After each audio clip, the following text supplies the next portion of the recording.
How do Munch's art periods show his stylistic changes?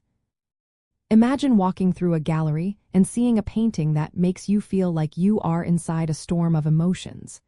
Edvard Munch's art journey is just like that, full of shifts that mirror his inner world and the cultural currents around him. His early works in the 1880s reveal a raw, emotional style. They show his personal grief after losing his mother and sister to tuberculosis.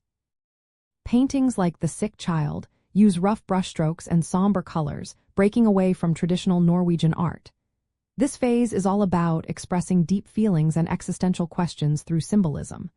Moving into the late 1880s and early 1900s, Munch created his famous Frieze of Life series. This is where he explored love, fear, death, and vulnerability. The Scream, painted in 1893, is a perfect example. It uses vivid colors, swirling lines, and intense emotion to show anxiety and despair. His style became more symbolic and less naturalistic, focusing on psychological states. During his years in Berlin from 1992 to 1908, Munch's style grew even more diverse. He experimented with printmaking techniques like woodcuts and lithography.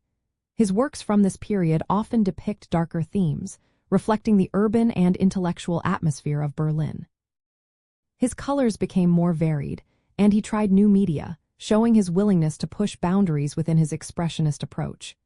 After 1908, when he returned to Norway, Munch's style softened but stayed emotionally charged.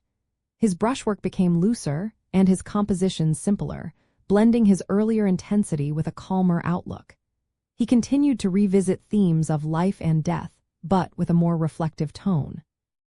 His Scandinavian roots remained strong, inspiring many of his works in Asgardstrand.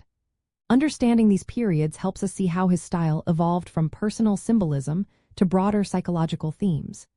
His work influenced modern art across Scandinavia and beyond, shaping expressionism and inspiring generations of artists.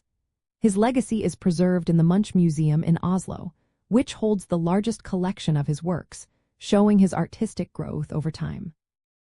Each phase of his art reflects a different chapter of his life and the changing cultural landscape of Scandinavia and Europe.